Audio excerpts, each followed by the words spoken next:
Смерть Иисуса в нашем теле. Смерть Иисуса в нашем теле.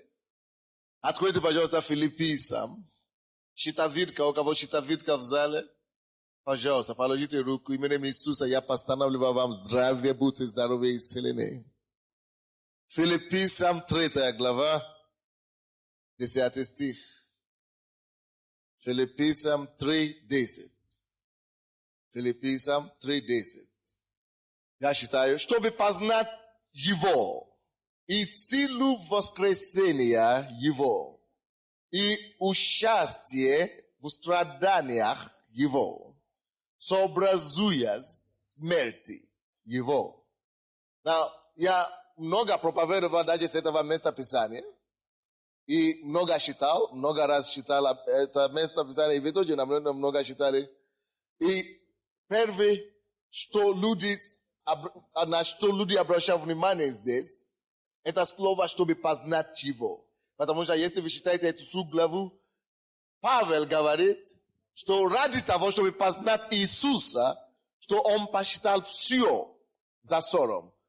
Все в понимании Павла, это не было что-то маленькое. Это было что-то много, что-то значительное. Допустим, он был очень уважаемым человеком в обществе. Он был доктором наук. Это не маленькое звание, правда? В свое время он был доктор юридических наук. И он состоялся в клубе или выше эшелона власти по имени фарисей в то время. Это то же самое, что депутаты. Потому что они делали законы, они издавали законы, как парламент у нас. Аминь. То есть он был знатным человеком, он был важным человеком, он был грамотным человеком, и он возглавлял группы людей, которые закрывали церкви в свое время. Он закрывал церкви, он был ревностным даже в круге иудаизма, в их религии. Он был очень верующим человеком, он был очень большим человеком в обществе. Но когда однажды революция пришла в его жизнь, он вдруг осознал, что этого Иисуса, кого он гнал всю жизнь, оказывается, есть истинный Бог. Оказывается, что христианство, против которого он выступал все время, и он хотел закрыть все время, оказывается, что именно христианство, а не иудаизм, приведет людей к спасению. Оказывается, что иудаизм, где он жил и боролся, это всего лишь путеводитель к Христу. И когда он это осознал, братья и сестры, конечно, это не просто так, потому что Иисус сам явился ему. И все его стереотипы ушли, и он пережил спасение. И после того, как он познал Иисуса, поймите меня, человек, который всю жизнь боролся против христианства, против верующих, человек, который, всегда гордился его положением в обществе. Я человек грамотный. Я, здесь один я депутат, я издаю законы. Он вдруг принимает какое решение. Вы знаете, какое решение он принимает? Считать все за ссор. Все то, что он достиг, все то, что у него было, когда-нибудь, считать это просто за ничего. Можно считать 8 стиха. Давайте будем считать 7 стиха, вернее. 7 стиха. Так? Филиппийцам тоже, 3 глава, 7 стиха. Но что для меня было преимуществом, вы слышите? То, что было для него преимуществом, то ради Христа я пошел щетою. Щетою ради Христа. Чтобы познать Христа, он посчитал, что было преимущество для него, щетою. Мало из нас может это делать. Мы наоборот, сегодня одеваем наши галстуки, мы говорим, я же такой, приходим в церковь, говорим, я не могу прыгать, и клопа, это дети так делают. Я крутой, я большой и важный. Но Павел говорит, нет, наоборот, то, что я посчитал, то, что для меня было преимущество, все мои звания и погоны или какое. Я посчитаю все, считаю. Так, 8 стих. Да, и все посчитаю, считаю. ради превосходства познания Христа Иисуса, Господа моего. Для Него я от всего отказался и все посчитаю за ссор, чтобы приобрести Христа и найтись в Нем не со своей праведностью, которая от закона, но с той, которая через веру во Христа, с праведностью от Бога по вере. 10 стих, я на этом стихе проповедую. Чтобы познать Его, вот ради чего Он отказался от всего. Вот ради чего Он посчитал все за тщетою. Вот ради чего Он посчитал все за ссор. Чтобы познать Его и силу воскресения Его и участие страдания Его, сообразуя смертью Его. Ты, когда ты пришел к Богу, давайте просто истинно так. Ты получил откровение, твои глаза внутренние открылись или нет? Когда вы приняли Иисуса, вы не задумывались, где я был, почему я это не... Вы обрадовались вообще, что вы действительно познали Бога? Это было что-то, это было откровение для вас? Это было что-то знатное для вас? Вы благодарны Богу за это? Теперь слушайте. Для Павла, и я думаю, что Бог хочет, чтобы это было тоже для нас. Это познание Иисуса, это откровение, которое он получил, было настолько большое, что он говорил, Боже мой, что я делал в университете все это время? Чем я занимался всю свою жизнь сознательно? Что это превосходство, познание Христа, насколько было действительно превосходство, превосходнее все то, что он имел, что он говорит, что ради этого превосходства, познать Иисуса, я посчитаю все остальное за ссор. Вот. Сколько из вас, присутствующих сегодня на этом месте, действительно хочет познать Христа? И сколько из нас готовы сказать, я все считаю ссором, за ссор, чтобы познать Его? О! Такие тогда мы верующие. Сравните качество твоей веры с качеством веры Павла. Сравни качество твоей решимости с качеством решимости Павла. Он говорит, я все считал за ссор. Это не значит, что ты бросаешь работу. Это не значит, что если ты не будешь заниматься бизнесом, ты только будешь молиться дома.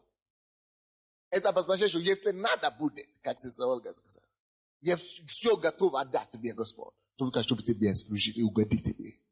Насколько твое действительно решение основательно до такой степени. Или сейчас начну выступать против тебя родственники, уже все, уже не до Бога, не до веры, не до церкви. Бог не проверяется.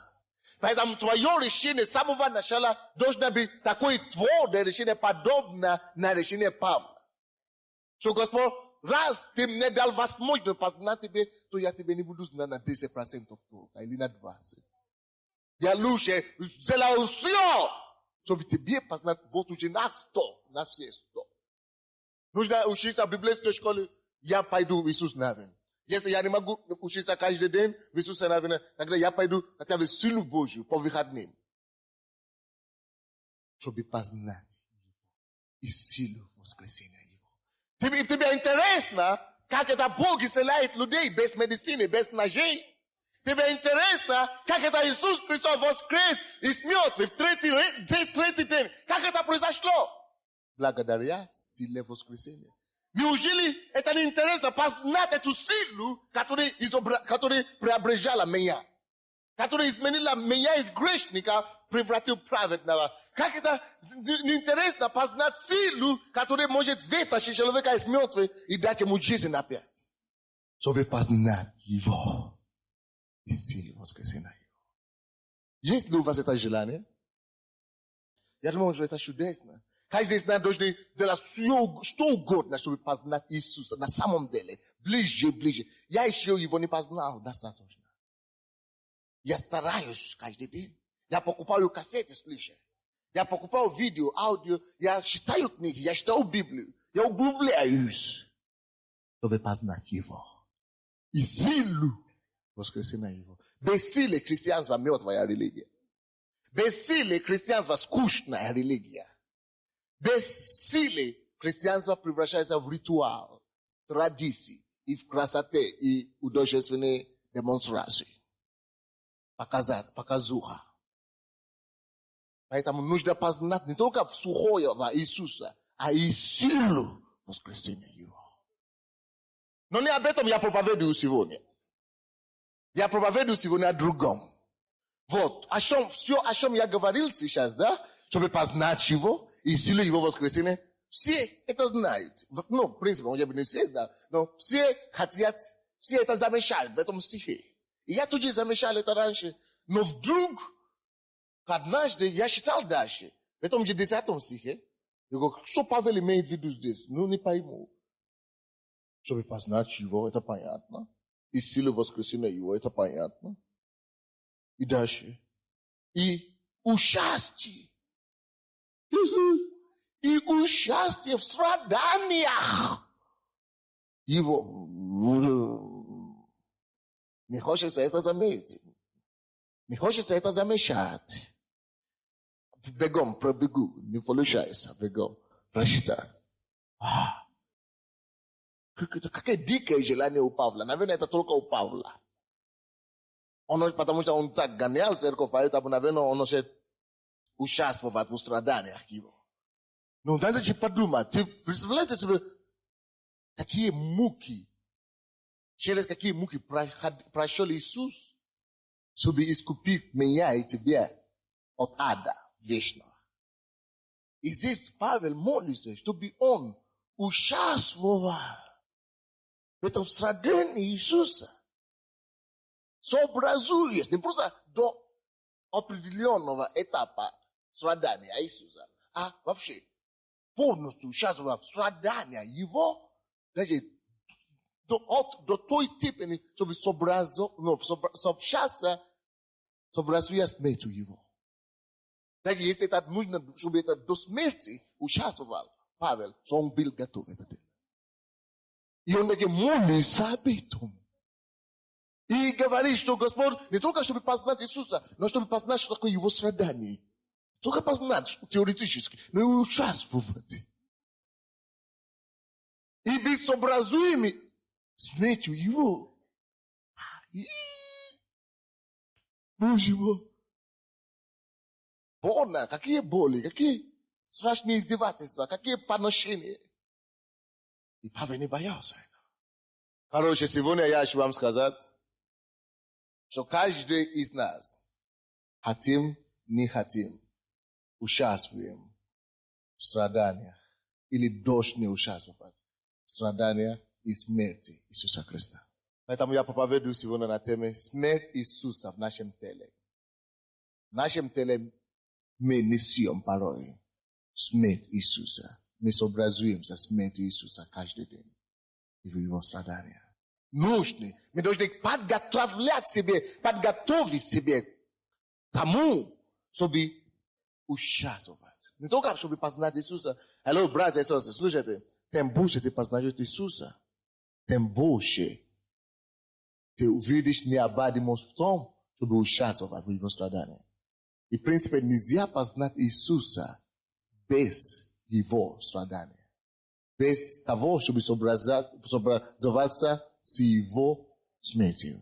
То есть вы не можете познать Иисуса полностью, не проходя Его пути. Не идти Его путем.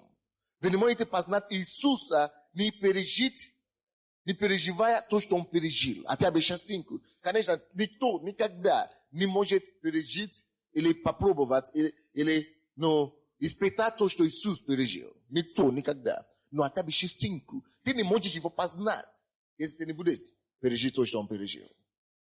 Аминь. Ты не можешь познать человека, если ты не пойдешь Его путем. Если ты не делаешь то, что Он делает. Если ты не будешь пробовать на себе то, что Он пережил. Аминь. И Иисус Христос написано, что научился послушанию через страдания. Он послушался волю Отца. Что такое воля Отца? Умереть за всех людей. Это он должен быть это делать через страдания. Вы помните, кто смотрел когда-нибудь фильм Иисус? Videl kak его били, как на него плевали, как этим просто розгом, просто били его, просто издевались над ним. А мы сегодня, к сожалению, большинство христианства, мы даже не воспринимаем малейшие, не то что страдания, неприятности даже. Малейшие неприятности, мы уже начинаем жалеть себе. Почему мне? Перестань. Перестань быть ребенком. Перестань быть младенцем. Ты только подумай об Иисусе. Дочка ушла из дома. Сын, это самое, запил. Или что-то закололся. Уже ничего не хочу. Уволили с работы. Ну, ерунда какая-то. Ты сравниваешь эти все маленькие, бытовые, человеческие, временные неприятности с тем страданием, которые за тебе, между прочим, нес Иисус. Если сказать правда, ни Иисус сам не должен бы сам нести это страдание. Он за тебя пошел. Это ты должен быть так страдать. Как он страдал. Он же не был грешный, это ты грешный. Это я грешный.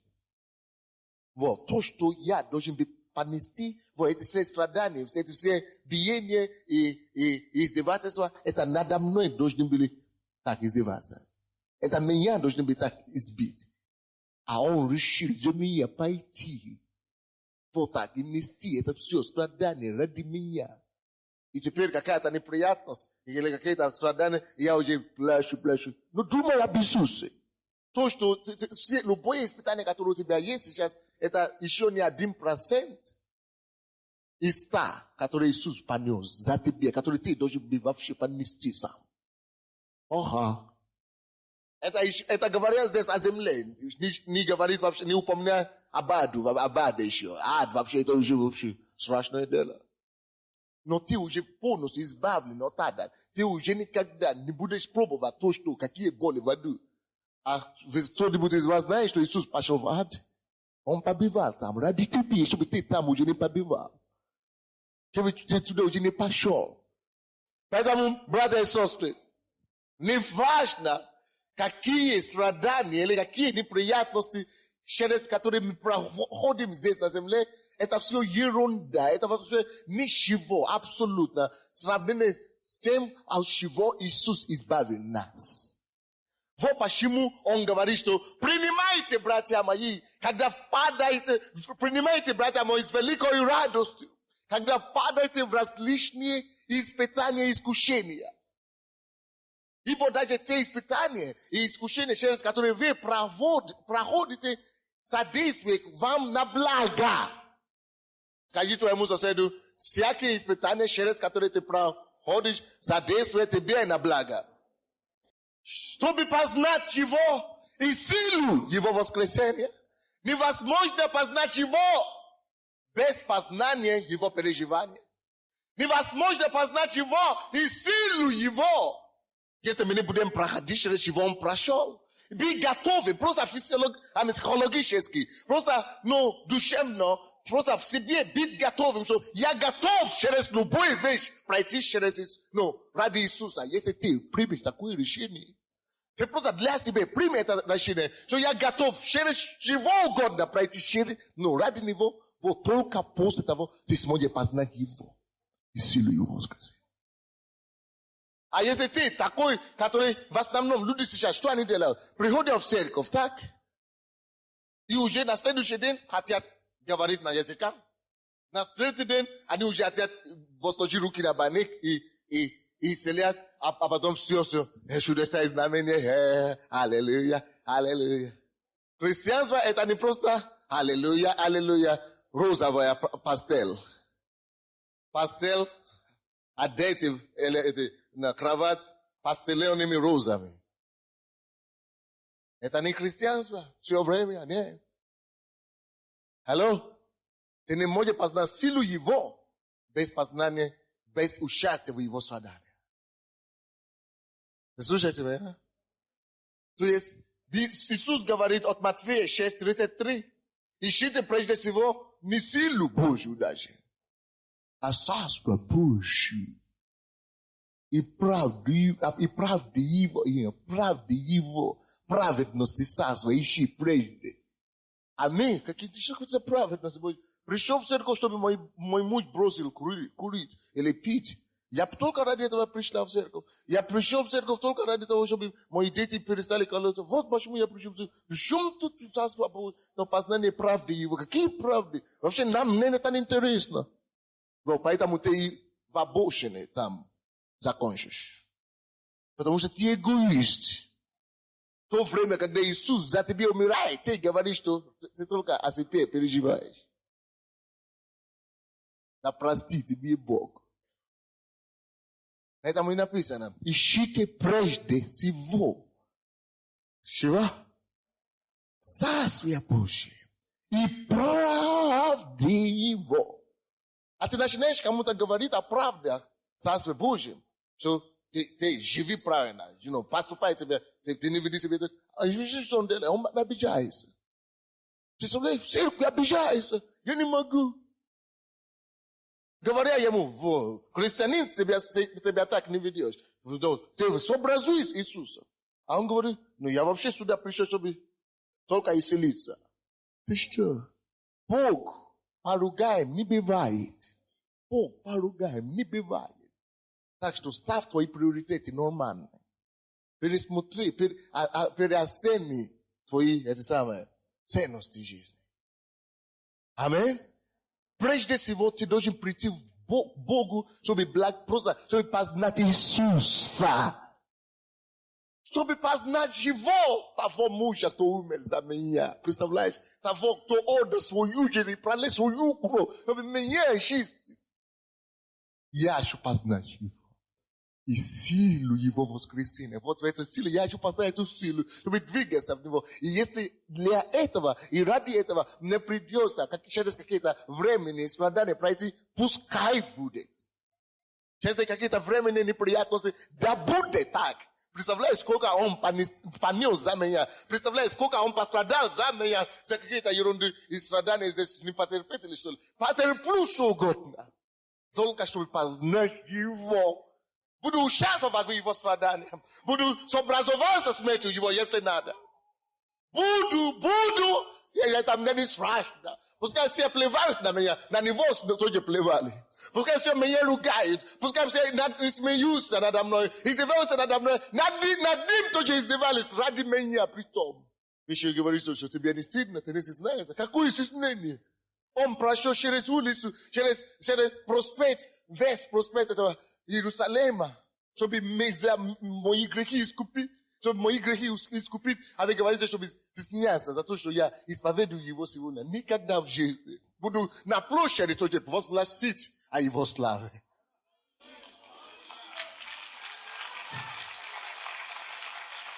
Чтобы познать его и силу его воскресения. Участие в его страданиях. Сообразуя смертью его. Хочешь ли ты познать его на самом деле? Это честно так. Что я сказал, что познать его, это значит принять решение. Не важно, через какое страдание его мне придется участвовать. Не важно, даже если мне придется сообразоваться смертью его, я только хочу познать. Я читал историю о том, как умерли все ученики, апостолы Иисуса Христа. Знаешь, что было? Все до одного, кроме одного, убили. Все ученики, все эти апостолы, все убили. Знаете, просто мучительной смерти. И я просто расскажу, как убили Петра. Когда поймали Петра, да, и хотели его убить, знаете, как они хотели его убить? Они хотели его распять, так как и распяли Христа, да. Знаете, что он сказал? Он сказал, нет, только не это. Не распните меня, так как моего господина. О, как он любит меня и умер за меня. Я не достоин умереть таким же образом, как он умер. Я прошу вас об одном только. Не висите меня так, как он висился. Переверните меня сверх ногами. i razmete ne tak. Ja ne dastaj umierać i wospeć.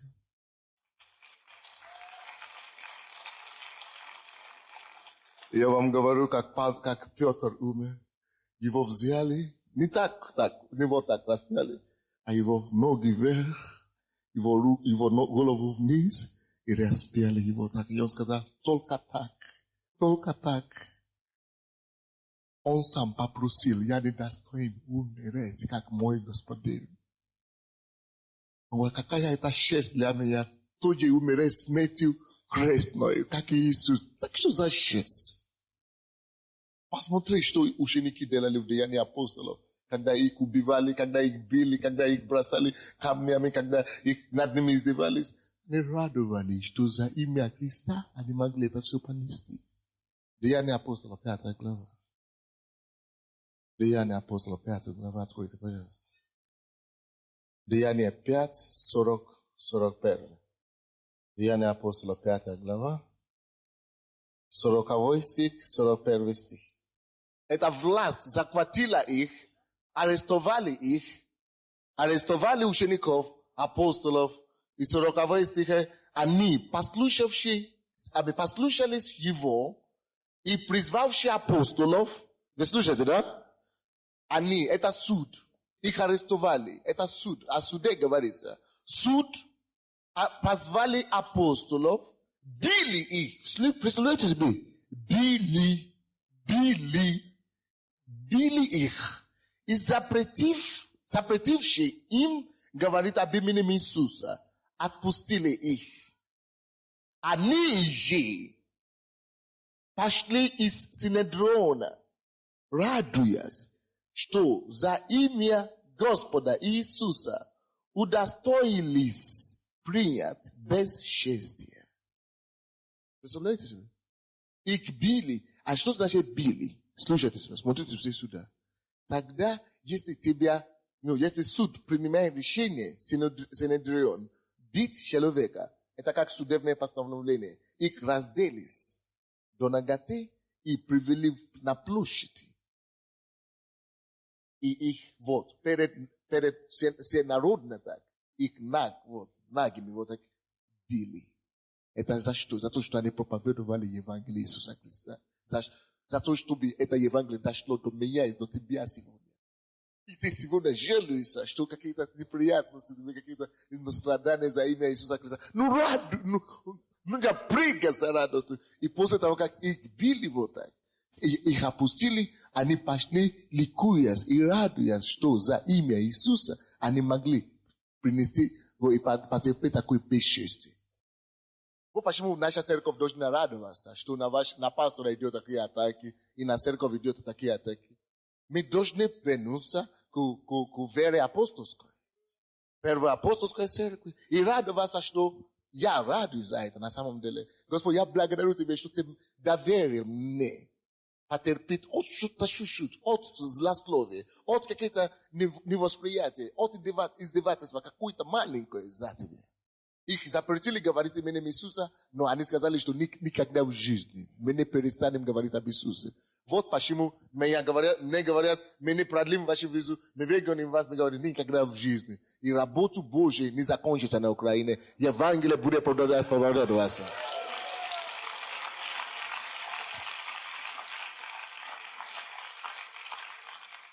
Вот здесь им запретили говорить об именем Иисуса Христа. Они говорят, делайте над нами, что вы хотите, бейте нас, издевайтесь над нами, сажайте нас. Но чтобы перестать говорить об имени Иисуса, никогда в жизни. Представляете себе, Он умер за меня, Он мне дал жизнь. Я не могу не ступиться за Него. Я не могу не говорить о Нем. Я не могу не проповедовать Его имя. Это то, что я пережил. Это то, что Он делает для меня. Он мне дал жизнь. И бьет меня, в конце концов. Я пойду к Нему скорее.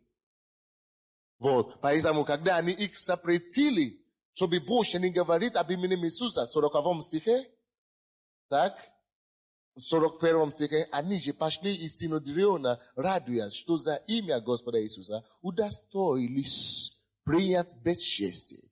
И всякий день в храме, каждый день, может быть, у них было собрание раньше, через день или что-то, но теперь Даже после того, как и били, их запретили, им говорили Божье об Иисусе. Именно тогда они начали еще больше. Каждый день в храме и по домам не переставали учить и благовествовать об Иисусе Христе. Это не ваша компетенция, мне запретить евангелизировать. Я был в комитете по делам религии там, на прошлой неделе, один из них мне говорит, это их КГБист там, и говорит, вы, что себе, ни один иностранец не позволяет себе то, что вы себе позволяете сделать. Вы выступаете по телевизору, вы говорите все, как будто, кто вам дал власть править страной? Он говорит, что я вам не дам визу. Он начал такие вещи говорит. И когда мы пошли к министру, тот говорит, сколько лет вы живете на Украине? Я говорю, Советском Союзе, уже 11 год. Ага. Тот сразу КГБ сказал, что не важно, пускай вечность будет жизнь, но проповедовать, заниматься проповеднической деятельностью мы вам не позволим. Я говорю, я просто помолчал. Я говорю, надо читать Библию. Но это честь. Такой понести за имя Иисуса. Наоборот, надо радоваться. Наша администратор Галина была со мной, она начала говорить, представляете, вы меня видите сейчас, я была никто. Мой муж запретил меня выйти на улицу, а он закрывал меня в комнату, чтобы, я была настолько ужасная, я пила, и эта церковь дала мне жизнь, она сказала.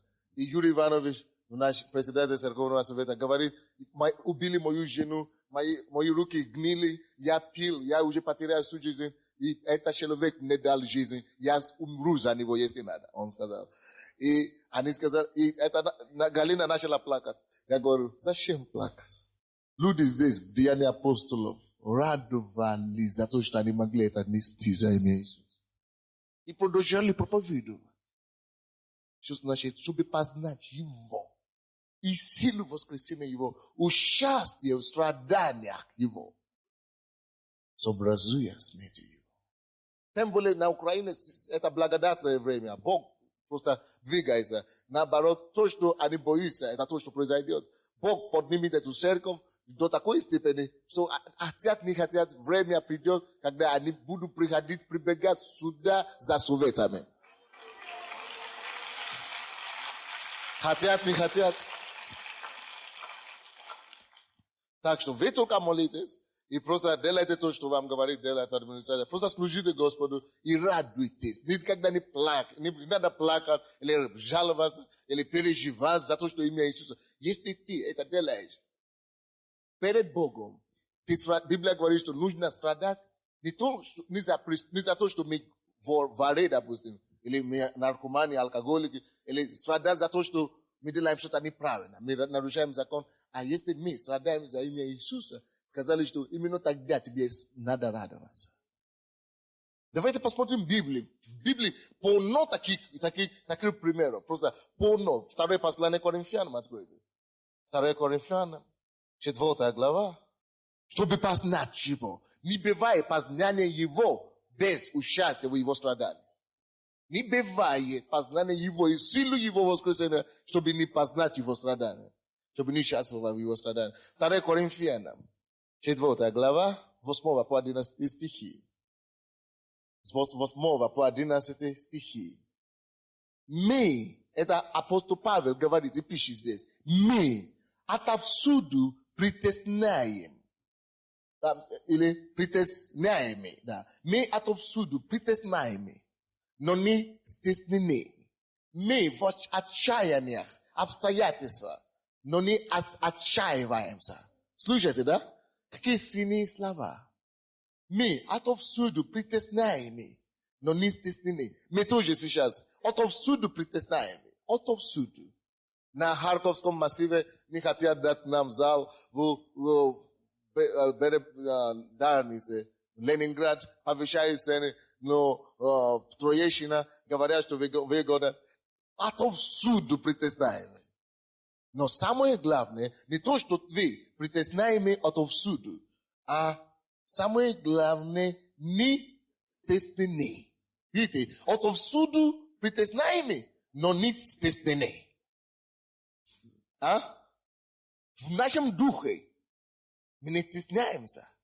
Мы не подавлены, но нас жмут, подавляют нас, но мы не подавляемся. Мы не подаемся. И в духе мы сильны финансово. Знаете, сколько уже мы платим за аренду, что уже почти все наши пожитки идут на аренду. Мы уже лишние, мы получаем, допустим, 5000 долларов каждый месяц, и мы тратим где-то 8000 каждый месяц. Больше намного, чем мы получаем. Почему Бог должен поднимать бизнесменов? Уже в феврале месяца мы просто платим больше, чем мы получаем. На самом деле, но это то, что мы притеснены, но не стеснены. Мы существуем, мы будем равно проповедовать Евангелие Иисуса. Аминь. И мы в отчаянных обстоятельствах, но не отчаиваемся. Hello. Это в отчаянии обстоятельства, да. Если в обстоятельства смотреть, это отчаиваться. Но мы отказываемся отчаиваться. Это ни грамму не уменьшивает моего энтузиазма для Бога. Это не уменьшает моего порыва, моей энергии, моего желания проповедовать ни на грамму. Наоборот, это усиливает его. Всякое, что дьявол делает, всякое притеснение, всякое страдание, это чтобы познать его Божие. Аминь. И это чтобы ближе стать с Иисусом, это чтобы больше делать для Иисуса. Аминь. И благодаря этому Бог спасает разных людей сейчас. Благодаря этим стеснениям Бог открывает двери проповеди везде в обществе, чтобы спасать больше людей. То есть ты должен научиться использовать страдания и притеснения в твою пользу Царства Божьего. Пользу Евангелия, чтобы больше людей наоборот слышали о Боге. Аминь. Это мы не имеем права жаловаться, мы не имеем права жалеть себе, мы не имеем права думать об обстоятельствах. Нет, просто откажись быть притесненным, откажись быть в отчаянии и просто думай о том, что Иисус понес за нас. Если ему над ним издевались вот так, если его били вот так, чтобы я мог жить, меня еще никто не бьет. Меня еще не посадили. Если посадят меня сегодня, я буду так радоваться. Больше времени я буду проводить с Богом. Камеры. И я знаю, что точно кто-то там покается. Научись, да?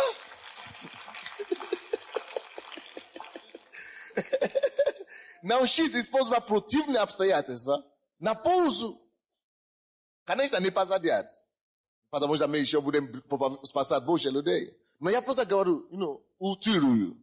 Значит, если это понадобно, прими это с честью. Когда их били, их посадили, а потом выпустили, они сказали, слава тебе, Господи, что ты дал нам счастье. Принять участие в такой бесчестии. И принять это бесчестие за имя Иисуса. Они посчитали это за счастью. Я думал, что это позор. Сидеть в тюрьме. Но если это ради Иисуса, это счастье. И он говорит здесь. Мы отовсюду притесняемы, но не стеснены. Мы в отчаянии обстоятельствах, но не отчаиваемся. Мы гонимы сейчас тоже. Больше месяца мы не могли иметь ночную молитву, но слава Богу, Бог открыл нам дверь опять. Аминь. Мы гонимы, но не оставлены. Мы не оставляем друг друга. Не лагаем, но не погибаем. Аминь. Пускай бил, но в духе. Потому что мы не плоть. Я есть дух. Я просто живу в плоти. Я всего лишь живу в теле. Правда? Вы есть кто? Мы есть дух с вами. Поэтому если бьют плоть, пускай бьют. А дух тоже свет в это время. Аминь. Вот о чем Павел говорит. И первые ученики тоже прошли через это. В 10 стихе. Всегда носим в теле мертвость Иисуса, Господа Иисуса, чтобы и жизнь Христова открыла в теле нашем. Слышите? Всегда носим в теле. В нашем теле мы всегда носим мертвость Господа Иисуса, чтобы и жизнь Христова открылась в теле нашем. Представляете себе, братья и сестры, это не только через эти все гонения ты можешь нести мертвость Иисуса в твоем теле. Вы когда-то были в компании, и вы хотите, чтобы жизнь Иисуса всякий раз, слушайте, всякий раз, когда ты хочешь жить так, чтобы жизнь Иисуса явилась через тебя, ты обязательно придешь в сопротивление с чем-то, столкновение с массой, с общественным мнением и с грешным миром. Допустим, если ты хочешь, чтобы Иисус явился, чтобы жизнь Иисуса явилась через тебя на работе, они тебя приглашают, давай попьем, будем пить, не принести зарплаты жене домой, а пить, все мы будем веселиться, а ты говоришь, нет, я христианин, я принесу свои зарплаты своей жене, я не могу пропить это. Они на тебе начинают говорить, ты что, ты какой-то темный человек, мужик как мужик был, каким ты стал, сектантом. Вот, все эти издевательства, которые ты получаешь, да, это уже есть смерть Иисуса в тебе. То есть ради Иисуса, ради того, чтобы явить имя Иисуса, ты поругаем таким образом. А это значит мертвость Иисуса, смерть Иисуса в твоем теле. Вот что обозначает, что мы всегда носим мертвость Иисуса в твоем теле. Допустим, если ты пошел в компанию и сказали, давайте будем пить за компанию, или рюмку, хотя бы рюмку, или две рюмки. Я не пью.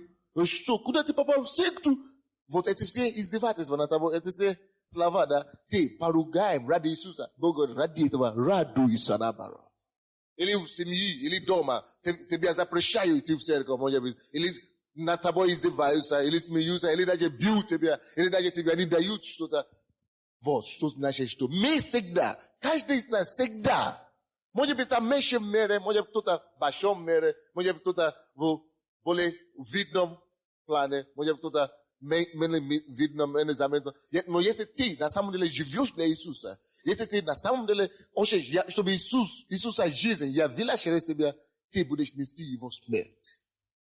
В твоем плоти, в своей теле. Это значит, ты будешь участвовать в его страдании.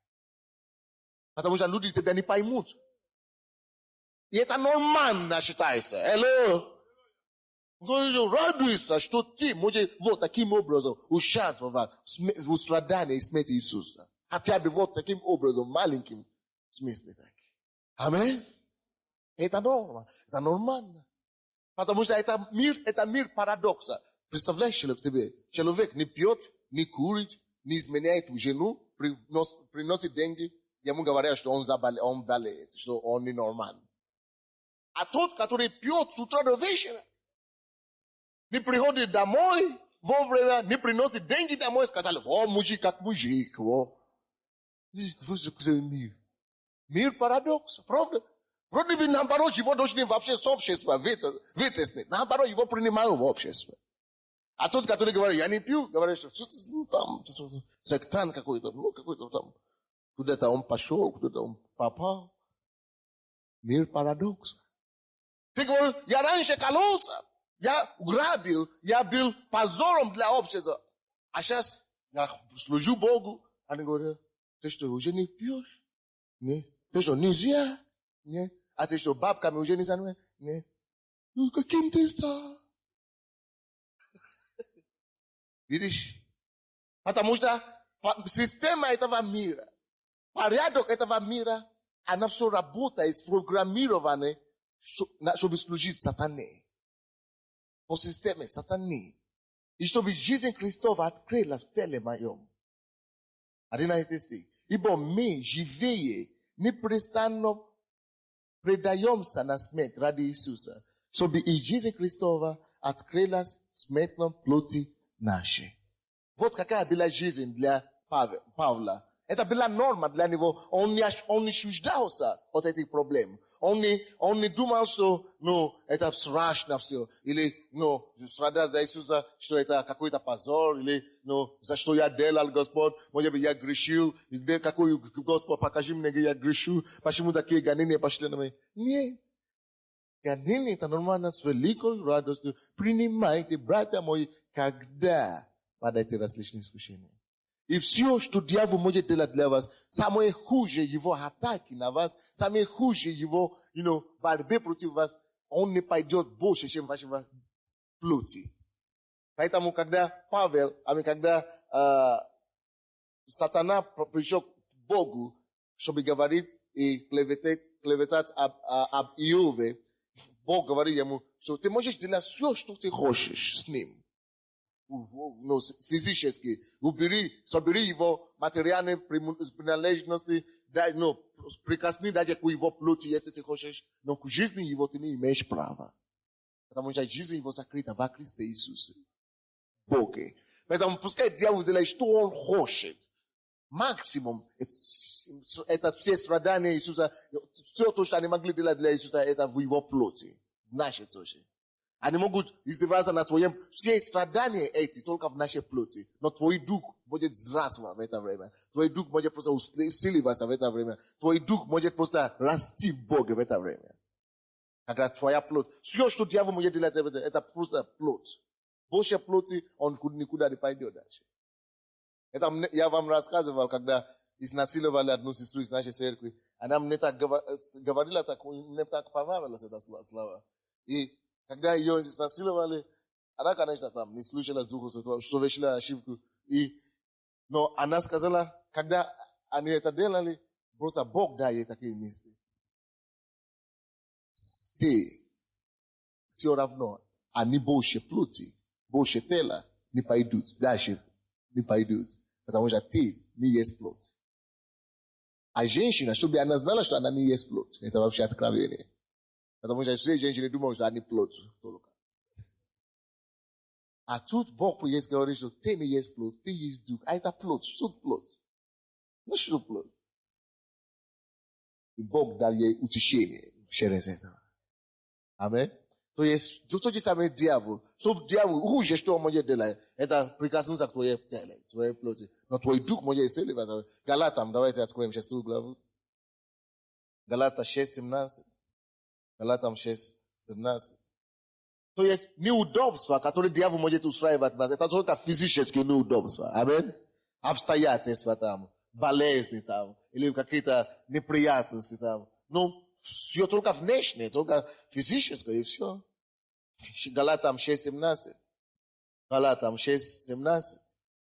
Впрочем, никто не отягощай меня, ибо я ношу язвы Господа Иисуса в теле моем. Это может быть в разной форме. Язвы Иисуса люди носят разные формы. Но Павел, он не стеснялся об этом, что он носит язвы Иисуса, Господа Иисуса в себе. Алло? Ему не было от этого комплекс. У него не был комплекс от этого, что я верующий, и что я не могу собраться с вами на вашей компании, как вы. Я не могу вести себя, как вы ведете себя. Он говорит, я ношу в твоем теле язвы Иисуса. Значит, я не стыжусь об этом, это язвы Иисуса. Представляешь, что он понес за меня. За меня он понес смерть. И это крест, это проклятие все мои на неволе. Он стал проклятием ради меня. Он стал грешным, чтобы я стал праведностью. Чего тогда за него не пострадать? Даже если это понадобится. Слава Богу. Наоборот, честь. Поэтому он заявляет всем повсюду, так что, чтобы вы знали, я ношу язвы Иисуса во мне, так что не отагатай меня. Ни мирскими делами, ни греховными делами, вы не можете отяготить меня. Я ношу язвы Иисуса. Это знак Иисуса. Знак Иисуса в моем теле все время. Знай, кто ты, знай, с кем ты. Тогда ты не подаешь в комплекс какие-то, или стеснения какие-то. Ну, не могу, Потому что ты знаешь, что идентификация Иисуса всегда с тобой. Ты тоже знаешь с Иисусом везде. Это не важно перед кем ты стоишь. Если я сегодня стану перед президентом, я скажу ему об Иисусе. Мне не будет стыдно. Если он пригласит меня за столом, я скажу, что Yamagut pista boy sa stalom toka Coca-Cola или Pepsi-Cola. И потому что я ношу, я с Иисуса со мной. Дорогой, я был там. Я был в клубах, я был в дискотеках. Я жил эту жизнь. Но зато я знал, что я имею сейчас, благодаря Иисусу. Вот почему мне не стыдно жить за Него сейчас. Понести все за Него. Мы все жили в миру, правда? Мы все тоже были там. То, что они сейчас, почему они зовут нас, мы тоже были, как и они. Но зато мы теперь свободны. В том и разница между нами и ними. Что они не могут просто так вот освободиться, а мы свободны. Мы тоже не могли. Но теперь мы свободны. Любой из нас может пойти и написать завтра. Это любой может. Не тяжело.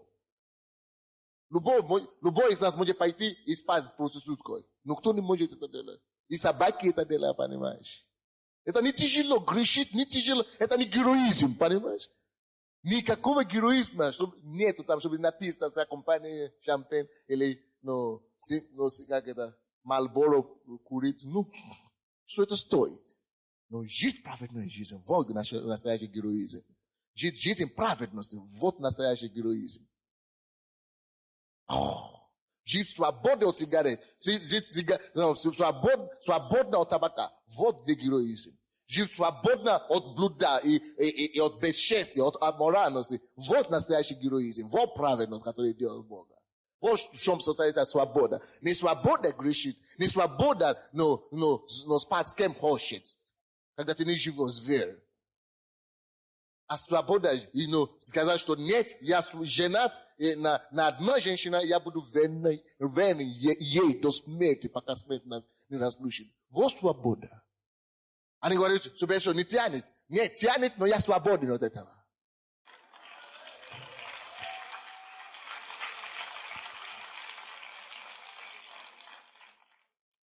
Вот что такое свобода.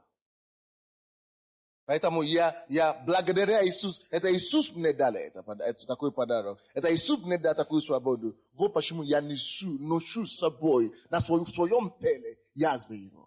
Никогда с вами не буду заниматься вот такими делами, понимаете?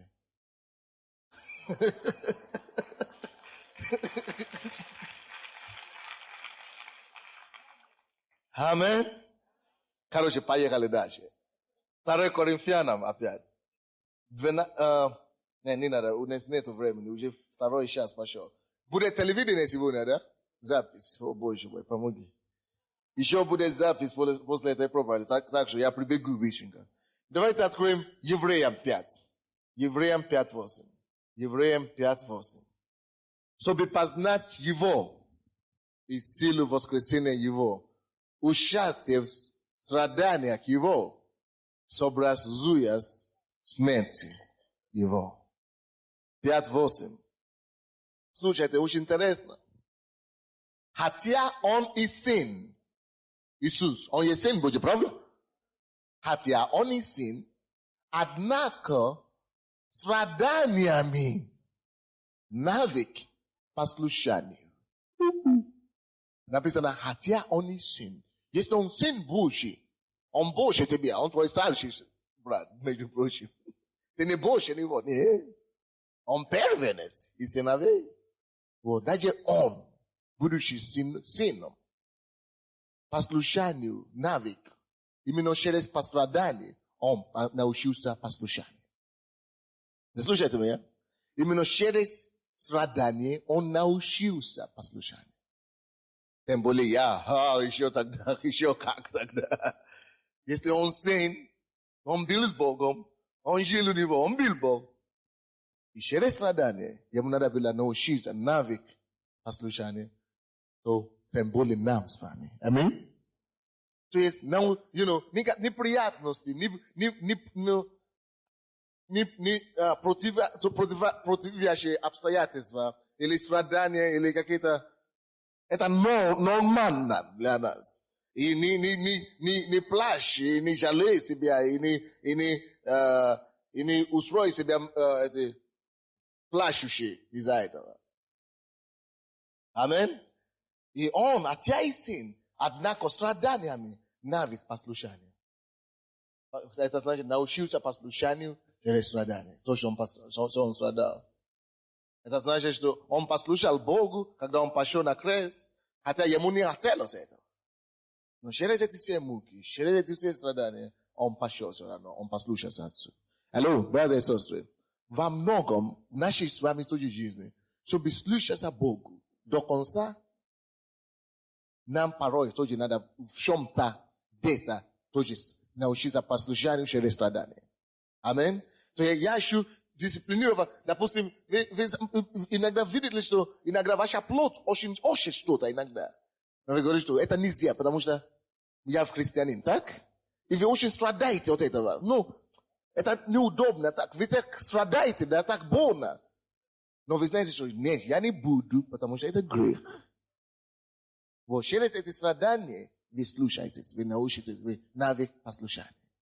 Аминь. Но это нормально, ты не можешь быть полностью послушание, если тебе не нравится иногда пострадать. Или потерпеть, просто что-то страдать, просто дисциплинировать свою плоть. Аминь. Это норма. Если мы хотим ходить послушание, мы должны видеть, что иногда это будет через страдания, и я слушаю своего, буду слушаться. Я помню во время Второй мировой войны и во время коммунизма здесь, когда обнаружили верующие, как мы, да, коммунисты, они, либо коммунисты, либо, короче, по-моему, коммунисты, они, эти верующие не хотели убивать фашистов, так? И была такая история. Их арестовали, советская армия, Красная армия их арестовала. Что почему вы не стреляете на врагов, вы, короче, изменники или родины. И они хотели их убить. И они сказали, вы отречетесь от Иисуса. Они сказали, просто прокляни Иисуса, или мы тебя убьем. Одного все сказали, нет, я отрекаюсь от Иисуса. Либо советский родина, или Иисус. И один говорил, убейте меня лучше. И это командир убил остальных всех, которые отрекались от Иисуса. И он говорит, что ты, который говорит, что лучше меня убей, чем отрекаться от Иисуса. Ему сохранили жизнь, что на самом деле моя вера. То есть он был готов принести пострадание. Именно тогда Бог избавил его. Многие из нас, мы не хотим нести страдания, мы хотим обойти страдания. Тогда мы попадаем в страдания. А те, которые готовы нести страдания, Бог обходит их. Вы понимаете меня, да? Поэтому будь готов, не бойся. Просто говоришь, что я все равно ношу на себе язвы Иисуса, поэтому страдание для меня это такое дело. Готов. Что будет, что будет, что будет. Аминь. Это то, что говорится здесь. Что и даже Иисус так научился послушанию. И даже Павел говорит, 1 Коринфянам 9, 27, что я каждый день умерщвляю свою плоть. Аминь. Чтобы не проповедовать другим, а сам стал отвержен. А сам быть отверженным. То есть он свою плоть умерщвлял каждый день. Он ставит свою плоть дисциплины. Братья и сестры, вы слушаете меня? Прими решение, чтобы познать Иисуса.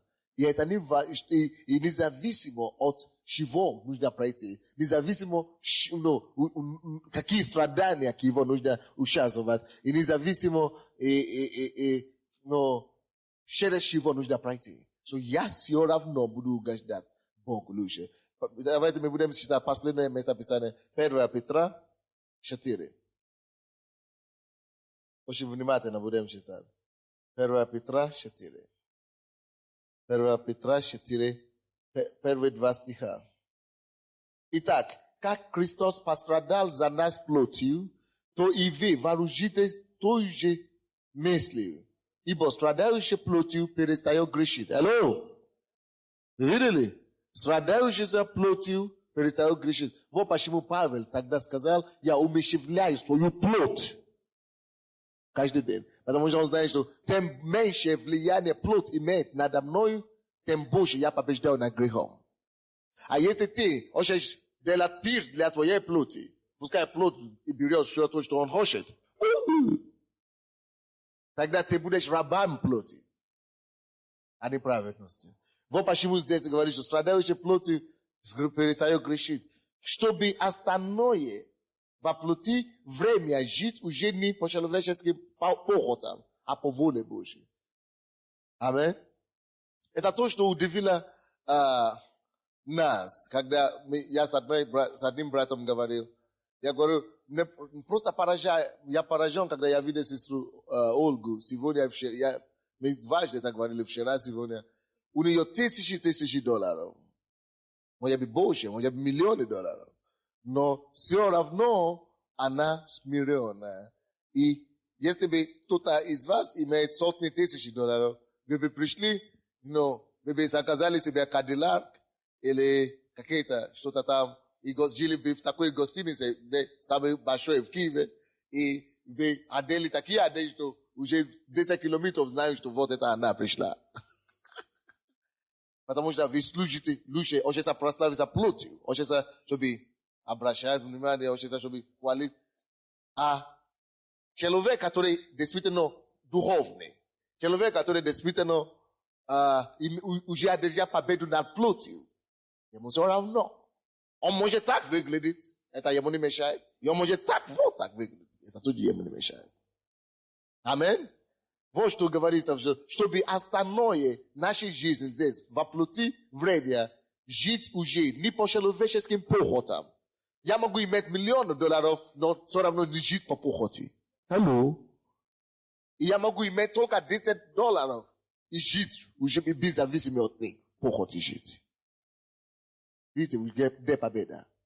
Победа не на то, что не на деньгами, что мы не bila, не осуждать себе отдельно. А иметь победу, чтобы это не привязано мою похот. Чтобы не служить деньгам уже, а царство Божие. Для царства Божие зарабатывать деньги. Для себя тоже, но я не служу.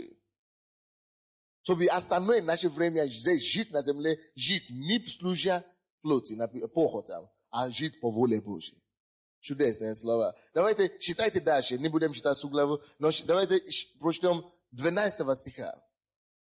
С 12 стиха. Это я, чтобы вы все внимательно слышали сейчас. Возлюбленные, это тебе и мне. Возлюбленные, огненные или огненного искушения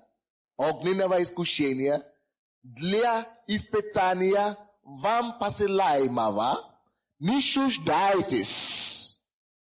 Как приключения для вас странного. Алло. Огненные испытания, которые нам посланы, мы не должны чуждаться от них. Потому что это не странно, это не что-то странное. Мы должны это все принимать нормально. Но как вы участвуете в Христове страдании, радуйтесь. Алло? Участвуя в Христове страдании, что нужно делать? То есть то, что называется Христовое страдание. Мы должны участвовать в нем. И в этом должны радоваться. Радуйтесь, да, и в явлении славы Его возрадуйтесь. И восторжествуйте. То есть, если придется участвовать в Его страдании, мы радуемся. А если даже придется участвовать в Его славе, когда все хорошо, все великолепно, мы торжествуем то же самое. Все равно. То есть, получается, что мы радуемся во все обстоятельства. Когда плохо, очень плохо, мы радуемся все равно. Когда хорошо, очень хорошо, все равно мы радуемся. Мы не зависимы от этих вещей. Видите? Я принимаю это нормально. Даже в явлении славы Его, я восторжествую. 14 стих. Если злословие, вот что надо, на что надо обращать внимание. Если злословят вас за имя Христово, то вы блаженны.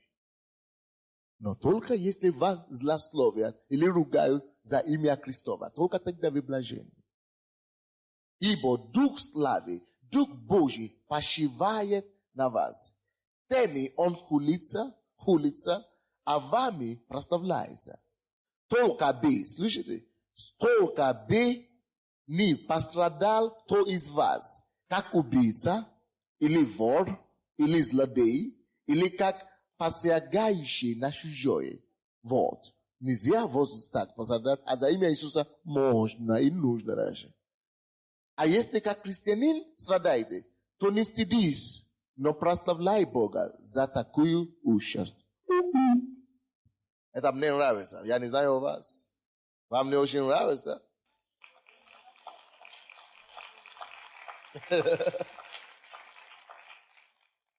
Вы знаете, почему я это считал? Потому что очень многие часто думают, что христианство это только розовая жизнь. Даже копейки не сможешь зарабатывать без каких-то неудобств и неприятностей. Но ты должен в том-то и дело преодолевать. И знаешь, во Христе Иисусе я больше этого. Иисус уже пострадал за меня. И если Он такой понес за меня, тем более я за Него все угодно понесу. Аминь. И вот таким образом Иисус формирует ваш характер. Кто любит пить сок? Вот у меня сок здесь, я пью сок.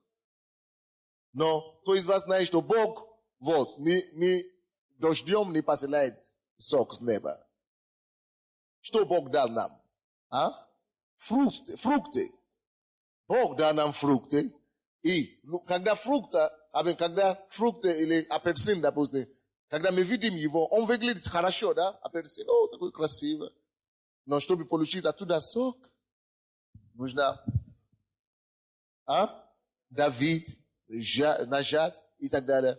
Вот, точно таким же образом, братья и сестры, мы с вами имеем столько соков, хорошие такие соки в себе, хорошие вещи, дать людям пить, но нужно иногда, чтобы испытывать эти давления, эти страдания, чтобы они давили. Без давления сок не выйдет. Не получишь. Вот. Поэтому очень многие хорошие качества в нас, очень много полезных вещей, которые Бог хочет осуществлять через нас. Поэтому необходимо, даже нам на пользу идет эти все давления, эти все притеснения. Слава Богу, все ненужное видеть, мы выбросим. А сок останется. Аминь. Римлянам 8:18. Римлянам 8:18 можно не открыть, я сам открываю. Я хочу вам сказать, что то было последнее. Ибо думаю, что в нынешние временные страдания ничего не стоят в сравнении с той славой, которая откроется в нас. Видите, нынешние временные страдания ничего не стоят в сравнении с той славой, которая откроется в нас. Потому что когда мы страдаем в плоти за Иисуса, смерть Его, таким образом, смерть Его проявляется в нашей плоти. О чем я проповедовал сегодня? Смерть Иисуса в нашем теле. Чтобы познать Его и силу Его воскресения. Участие в страданиях Его преобразуя смерть Его. Скажи, подними свои руки, скажи: Иисус, Господь, я отдаю себя Тебе полностью. И все, что надо. Если нужно страдать за Тебя, если нужно, я буду радоваться, я отдаю, я хочу Тебя познать, чтобы познать Его и силу Его воскресения. Поговори с Богом, что ты хочешь Его познать. Поговори с Ним. Подними свои руки, поговори с Богом, что Господь, я хочу Тебя познать и силу Твоего воскресения. Поговори с Ним, что Господь, не важно, через чего я буду проходить, не важно, какие страдания на пути, не важно, что лежит на пути, не важно, какие давления, какие гонения. Господь, я хочу Тебя познать и силу Твоего воскресения. Участвовать в Твои страдания, Господь. Я хочу уметь участвовать в Твои страдания. Научи меня участвовать и уметь не роптать, не жаловаться, но нести это с радостью участвовать в Твоих страданиях и сообразоваться своей смертью, как Павел, как Петр. Господь, помоги мне, Господь, быть качественным верующим, который будет жить Тебя и будет познавать Тебя больше и больше. Подними свои руки, молись Богу, поговори с Богом о Твоей жизни и об обстоятельствах Твоей жизни. Во имя Иисуса Христа. Господь, мы отдаем себе в Твои руки. Ты умер за нас, Ты заплатил цену за наши жизни. Ибо жизнь, которая у нас есть сейчас, уже не наша, но Твоя.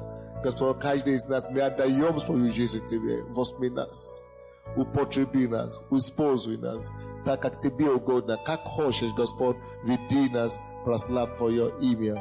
нашей жизни.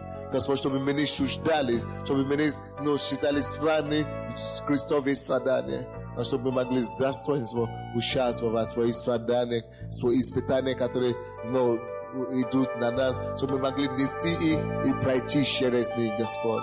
Господь, укрепи каждого человека, кто сейчас проходит через какие-то испытания, через какие-то страдания. Укрепи и дай силу, чтобы они могли, наоборот, радостно